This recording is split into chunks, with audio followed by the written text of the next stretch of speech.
ቀብራራው አለማየሁ ሞዴል እኮ ነው የምር። ንግስቷ ንጉስ እንዴት እንዳማረበት አለባበሱ እና ቤተሰብ ዛሬ እንግዲህ በቲክቶክ ፔጁ ላይ ፋፈሽ ብሎ በቤታቸው መጥቷል ማለት ነው ይመስለኛል። ዛሬ ወደ ቤታቸው ተመልሰዋል። ያው ትናንት እንዳያችሁት ቅምጥሌ ከዚህ መውጣት አለብኝ፣ አንድ ቤት ቁጭ ብዬ ይጨንቃል፣ ይደብራል፣ ብዙ ቅድ ብዙ ስራ አለብኝ እና እዚህ መቆየት የለብንም ስትል ነበረ። ነገር ግን ያው እዛ የቆዩበት ብሩኬ የራሱ አላማ አለው። ምንም ማለት ታተርፋለች እንጂ አትከስርም እዛ ብትቆይም፣ ወይ ደግሞ በቆየችባቸው ጊዜያቶች ጥሩ ነገሮች እንደተፈጠሩ ነው እኛ ያየ ነው ማለት ነው። ከነበሩበት አንፃር እዛ ቤት ከገቡ በኋላ ሰላም አግኝተዋል፣ ታርቀዋል፣ ደስተኛ ናቸው። በዙሪያቸው ያሉ ግርግር የነበሩትም ሰዎች የሉም ከዙሪያቸው እና ያ ነገር እኛን በጣም ተመችቶናል እውነት ለመናገር ምክንያቱም ያው ታውቃላችሁ ተመልካች ከነሱ የሚፈልገው የእነሱን ሰላምና ሰላም ብቻ ነው የምንፈልገው። ሌላ ምንም አንፈልግም። በመካከላቸው ያሉ ሰዎች ከነሱ ህይወት እንዲወጡ እነሱ ሰላም ሆነው ህይወታቸውን እንዲኖሩ ነው የምንፈልገው እና ሰሞኑን ባለው ነገር ተመልካች በጣም ደስተኛ ነው።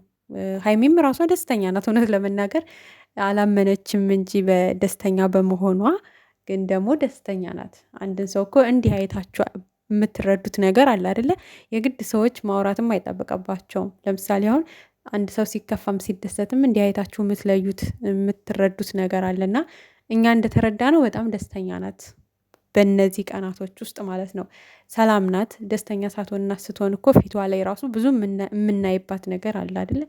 በጣም ስትከፋ ፊቷ ራሱ ይናገራል፣ በጣም ስትደሰትም ፊቷ ይናገራል እና እሷ ግን ያው እንዳያቸዋት አላመነችም። በቃ ለእናንተ ደስታና ለብሩኬ ደስታ ስል ነው እንጂ እኔ እዚህ ጋር ደስተኛ አይደለሁም ብላለች። ግን ደግሞ ብትልም እኛ አንቀበልሽም ሀይምዬ፣ እመኝ ደስተኛ ነሽ አለቀ። በእርግጥ ልክ ነች፣ ይጨንቃል። እውነት ለመናገር በተለይ ስራ የለመደ ሰው እዛ እዚህ በቃ አለ አይደለ ስራ በስራ የሚያሳልፍ ሰው አንድ ቤት ቁጭ ብሎ መዋል ማደር ማለት በጣም ከባድ ነው እውነት ለመናገር። ግን ደግሞ ለሆነ አላማ ነው፣ የሆነን ሰላም ለመፈለግ ነው። እንዲሁም ደግሞ ከምትወደው ሰው ጋር ነች እና ያን የሆነ የሚደብር ነገሩ አንድ ቤት መዋሉ ቢሆንም በዛ ነገር ውስጥ ደግሞ በጣም ደስ የሚሉ ነገሮች አሉ፣ ተፈጥረዋልም። ወደ ሰላማቸው ተመልሰዋል። የራሳቸው ጊዜ እያሳለፉ ነው፣ እያወሩ ነው። ከጠላቶቻቸው ወይ ደግሞ ከሚረብሿቸው ሰዎች ርቀዋል። ብቻ ብዙ ነገሮች አሉ በመካከል ብዙ ደስ የሚሉ ማለት ነው በዚህ 5 ቀን 6 ቀን ውስጥ እና ያው እንዳያቸዋት እንግዲህ ትናንትና ብሩኬን ፕራንክ አረጋለሁ ብላ ራሷ ፕራንክ ተደርጋለች። እንግዲህ ስለ ልጅ መወለድም አንስታ ነበረ። እንዲሁም ደግሞ በቃ ከዚህ ቤት እንውጣ የሚል ጥያቄም ለብሩኬ አቅርባለት ነበረ። ብሩኬም እንደሰማችሁት ላስብበት ነው ያለው። እዚህ ይዤሽ የመጣሁት የራሴ ምክንያት ስላለኝ ነው፣ ነገሮች እስከሚስተካከሉ ድረስ ነው እዚህ መሆን ያለብን ብሏታል። እሷ ግን ያው እንዳያችኋት ከዛ መውጣት ትፈልጋለች። ኤፍሬምንም መጠየቅ የምፈልገው ነገር አለ ብላለች። እንዲሁም ደግሞ እና ብሩኬም ያንቺን ሰላም ስለሚፈልግ ለራስሽ ጊዜ እንድትሰጪ በመካከላችሁ ያሉ ሰዎች ትንሽ ከነሱ ዘወር ለማለት ብዙ ነገር ለማድረግ ነው እንጂ እኮ ለእሱም ተመችቶት አይደለም ማለት አሁን እዛ ቤት ሄዶ እቃ ይዞ መምጣት እንደገና ወጥቶ ወደዛ ወደዚህ ማለት ከባድ ነው እውነት ለመናገር ማለት ነው። ማንም ሰው የተደላደለ ቦታ ነው የሚፈልገው፣ ገብቷቸዋል።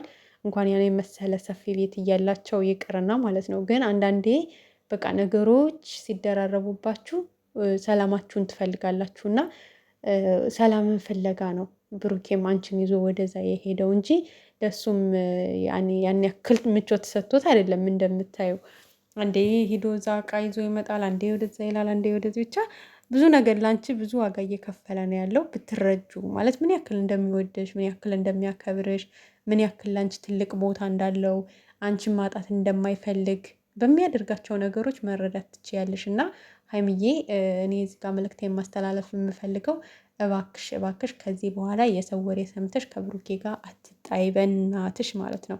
በቃ ማንንም አትመኝ፣ እሱን ብቻ መኝ እመኝውና በቃ አሳፍሪያቸው ከዚህ በኋላ የሚመጡትን ጠላቶች። የምር እኛ የሆነ ስቅቅ አሁን ትናንትና መጨረሻ ላይ እያነሳችሁ ጥያቄ እግዚአብሔርን ነው የምላችሁ ስቅቅ ነው ያደረገን። በቃ ማለት ደግሞ አሁን ልጁ ተወለደ ብለው ደግሞ ጸብ ሊጀምሩ ነው እንዴ ነው ያልኩትኝ። የምሬን ስነግራችሁ ማለት ነው እና አንዳንዴ ያሳቅቃል። በቃ ትሳቀቃላችሁ። ምክንያቱም ጸባቸውን አንፈልግም፣ ሰላማቸውን ደስታቸውን ስለምንፈልግ የሆነ ጸብ የሚያጭር ነገር ሲነሳ እኛ ራሱ ተሳቀን ልንሞት ነው። እና ያው ብዙ ጊዜ በሀይሚ በኩል ነው ጸብ የሚፈጠረው። ምክንያቱም ታምናለች፣ የመጣ የሄደውን የተባለችውን ሁሉ አምና ነው የምትቀበለው እንጂ አይ ብሩኬ እንደዚህ አያደርጉም፣ ወሬ አልፈልግም፣ እኔ ከእናንተ ወሬ አልፈልግም፣ እሱን አምነዋለሁ፣ እሱ ደግሞ እንደዚህ አይነት የሚያደርግ ልጅ አይደለም፣ በቃ ከእናንተ እሱን ነው ማምነው ብላ ጠላትን አሳፍራ አታውቅም እስካሁን ማለት ነው።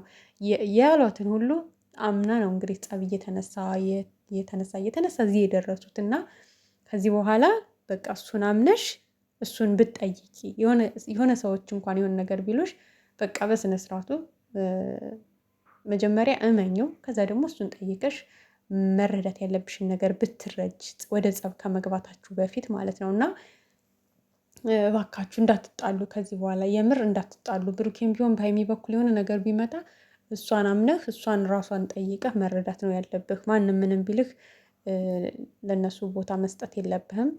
ጸባችሁን አንፈልግም፣ እንደው በፈጠራችሁ አምላክ ማለት ነው። እኛ አሁን በትናንቱ ምሽት ራሱ ስቅቅ ነው ያልነው። ጥሩ ጊዜ ያሳልፋችኋል፣ ግን ወደ መጨረሻ አካባቢ የተነሳው ጥያቄ ምንም እንዳልሆነ እኮ እናውቃለን። የብሩኬ እንዳልሆነ ብሩኬ እንደዚ አይነት ሰው እንዳልሆነ እናውቃለን። ግን ሀይሚ አሁንም በቃ ወደ ጸብ ውስጥ እንዳትገባ አይነት ነገር በቃ አለ አይደለ? እሷም ያው እያሳሰባት ነው ያለው።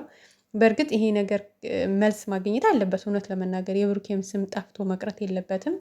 ግን እናንተ ሳትጣሉ እጅ ለእጅ እንደተያያዛችሁ እውነቱን አውቃችሁ ወደ ተመልካችም ያለውን እውነት ብታደርሱ ደስ ይለናል። ምክንያቱም ይሄ በንጥልጥል የቀረ ነገር ነው። ይሄ ያልተዘጋ ምዕራፍ ወይ ደግሞ ያልተቋጨ ታሪክ ነው። ስለዚህ ታሪኩን ብትጨርሱት ለተመልካችን ብታሳውቁ ደስ ይለናል፣ ሳትጣሉ ማለት ነው።